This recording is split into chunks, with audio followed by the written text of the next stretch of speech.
साथियों जय भीम। मैं विकास कुमार और आपका स्वागत है इस नई वीडियो में। साथियों अभी हाल ही में आपने उत्तर प्रदेश के मुख्यमंत्री योगी आदित्यनाथ का एक बयान सुना होगा, जिसमें वो लोग कह रहे हैं कि मैं हरिजन बस्ती में गया और मैंने वहां पर मिठाइयाँ और पटाखे फुलझड़ियाँ वितरित करके वहां के लोगों के साथ दिवाली मनाई। इस प्रकार का बयान साथियों अभी सुर्खियों में है, जिसमें उन्होंने इस बयान में हरिजन शब्द का प्रयोग किया है। पहले हम आपको आदित्यनाथ जी की वो वीडियो क्लिप सुनाते हैं जिसमें वो हरिजन शब्द का इस्तेमाल कर रहे हैं।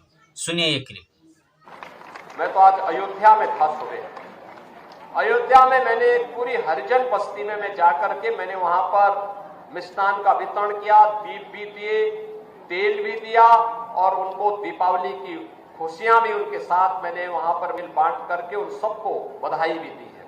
तो देखा साथियों, आपने किस प्रकार से एक सूबे का मुख्यमंत्री जो कि एक संवैधानिक पद पर विराजमान है, वो व्यक्ति कैसे गैर संवैधानिक शब्द का प्रयोग कर रहा है।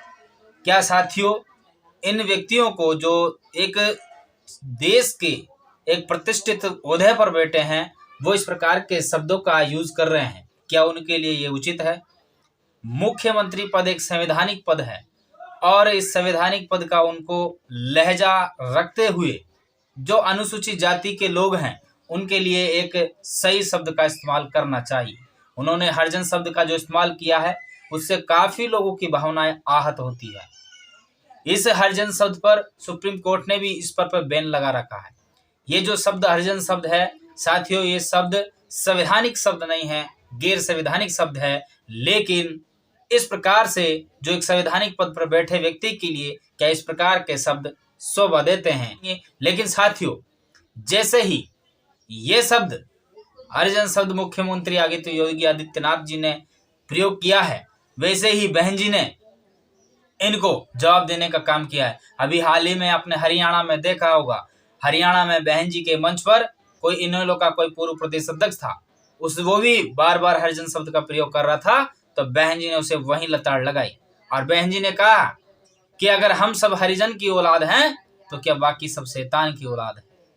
तो साथियों, बहन जी ने इसी शब्द को लेकर कड़ा विरोध किया है। पूर्व में भी बहन जी की राजनीति अगर शुरू हुई है तो इसी शब्द को लेकर हुई है, क्योंकि यह शब्द जो है ये शब्द असंवैधानिक शब्द है और अनुसूचित जाति के जो लोग हैं वो इस शब्द को एक गाली के रूप में आंकते हैं। जो ये शब्द हैं वो उनके मान सम्मान को ठेस पहुंचाने का काम करता है। बहन जी ने यह भी कहा है कि अगर इस शब्द का पॉजिटिव वे में अर्थ निकालें तो हरि मतलब भगवान, जनमन लोग, यानी कि हम लोग भगवान के जन हैं, तो क्या बाकी सबसे किसके जन हैं? बाकी क्या शैतान के जन हैं? तो शायद इस प्रकार के अर्थ के साथ बहन जी ने जवाब दिया है। एक जो संवैधानिक, इतने बड़े संवैधानिक पद पर जो व्यक्ति बैठा है उसके लिए इस प्रकार के ऊंचे शब्द शोभा नहीं देते। साथियों, योगी आदित्यनाथ जी के इस बयान पर आपका क्या कहना है? कमेंट में जरूर बताएं। धन्यवाद। जय हिंद।